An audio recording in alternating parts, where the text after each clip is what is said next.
Ooh, I look crazy. Same. That's okay. Welcome to a crazy look episode of Booze and the Bees. We're your hosts, some bees and booze. They're like, you look crazy every time. What are you talking about? That is true. I do look crazy every time. It's kind of like the thing I'm going for. I don't know if it's a good thing to go for or if it's not a good thing to go for. I don't know. Someone one time made a comment on my TikTok being like, I can't believe you put yourself on the internet looking like that. Like there's professionals on here watching you or something. And I was like, what? I mean, even if there are professionals watching you, what are you trying to get the job for, right? I mean, our thing is to be normal people and help normal people be better, right? So yeah, I think it's kind of is part of our look to, not have to put yourself too high a bar and compare yourself too much to like the top 1%ers on the internet. Yeah, a lot of people put others down acting like they're like the top 1% and they're like not. It's just so strange. Which is funny too, because a lot of the top 1%ers, and I can't speak for everybody or even a majority, right? Because I only see the ones that I follow, right? But of the top 1%ers that I follow, a lot of them are like, don't compare yourself to me, compare yourself to you. There's no point in comparing yourself to these other influencers. This is literally their job. This is literally what they do for money. Don't compare yourself to anybody. Yeah, really. A lot of them say that. They're just do your thing. Do the best you can do. That's it. Mm-hmm. Yeah, I don't know. People act like they walk on water or something sometimes. They're so judgy. And I'm like, this is what upsets you scrolling on the internet? Maybe you should take a break. Mm-hmm. I'm just saying. Yeah. There's a lot more things to worry about. Yeah. So that's us looking a little crazy because that's what we do sometimes. And just all right. It's all right. It's all right. Get it. So today's episode, what are we going over? You're really going to ask me that? Okay. I am just going to talk about what we were talking about a second ago. Yeah. Tell them the news that you're one of my frat brothers just got onto a 90-day Fiance Love in Paradise season, and that's super cool. We're super excited for him. And if you haven't seen Love is Blind, you should go, 90-Day Fiance, Love in Paradise. Realize you said the wrong one. That's funny. Yeah. 90-Day Fiance, Love in Paradise. Season 4 is coming out. You got to watch it. Check out Luke Berry. This is going to be so cool. Season. Do you know when it comes out?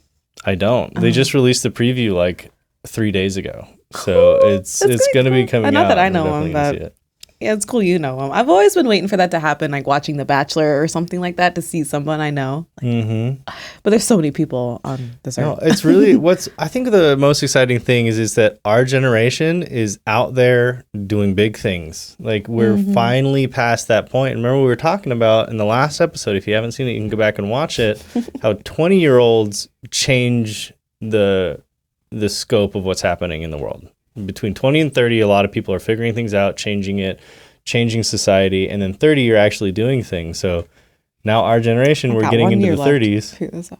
Well, I'm 32. Yeah, it's the 30s, right? You're like, but someone turns 20 every day. When does it start? I know. I was so confused. It was really funny. It's sort of a range, right? It's I get it. It's a range of ages. So in your 30s, you're actually out there doing something. It's really cool to see other people in our community from where we came from doing stuff and really putting themselves out there, and that's awesome. So yeah, I remember the first person, or the first and only person that I knew from high school childhood days, was her name was Jasmine Brown, and she won this like modeling contest thing for Wet Seal, and that's what started her. And I remember watching her grow and grow and grow, and she was the first person out of our school to like make big. And it was always like, I wasn't close to her or anything, but it was still cool to see. Like, it's cool to see people you grew up with like accomplishing big things. And it's cool if they started similar to you.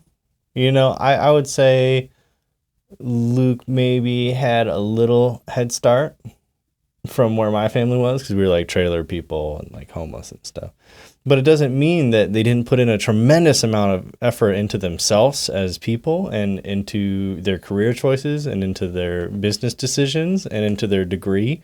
So they did spend a lot of their time and money really pushing for life, and I can appreciate that. It wasn't that they started with everything handed to them either. So it just speaks volumes whenever you see somebody from where you came from or near where you came from, a step ahead, 2 steps ahead even, or a lot of times steps behind. So you shouldn't always look ahead. There are people behind you that are going to blast off that you can do it too. I think it's possible. So. Yeah, you gotta look all around, like that analogy, not just the one running in front of you, because it's hard. That's a lot of what we focus on is the person ahead of us, and then we just put ourselves down. But we forget, like, there's everybody else doing the same thing, same position as us, worse position than us. So be kind to your own journey, and it's supposed to be your own, not compared to anybody else.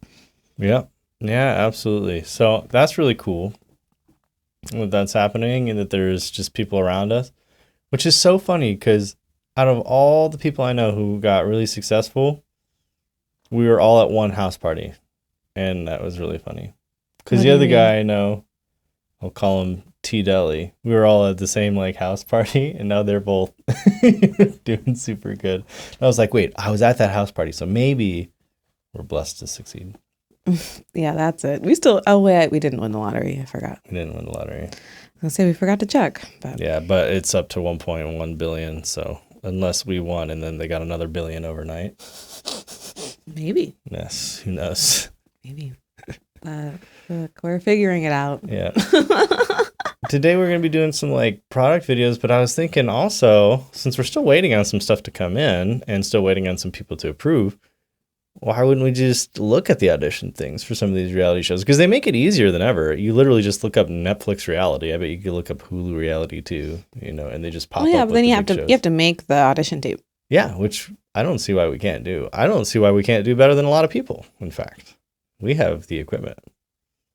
Yeah, I'm definitely down to apply myself today. I was getting in this weird negative loop last night.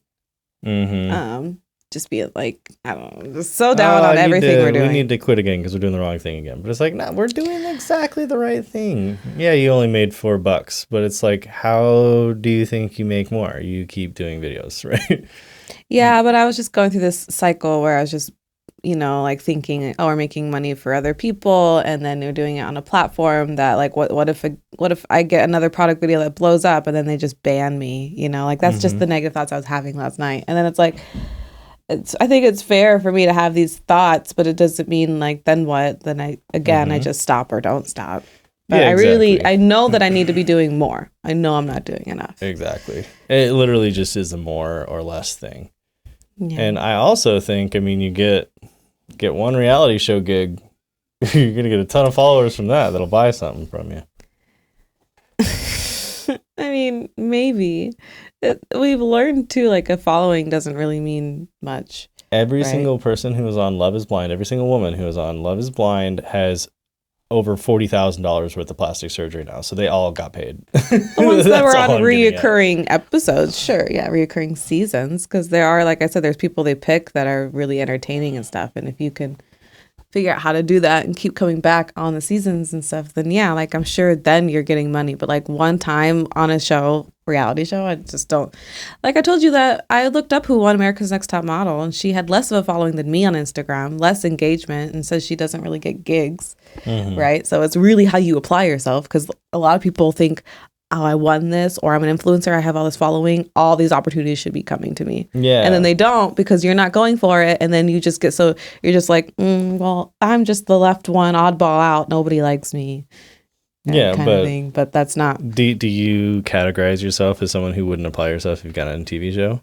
Me? No, we would definitely apply ourselves. So that's what I'm getting at. I'm talking about us specifically. I'm not talking about people in general. We would win if we were on a show. Nice. So I think isn't that an episode? Are we in 15 minutes?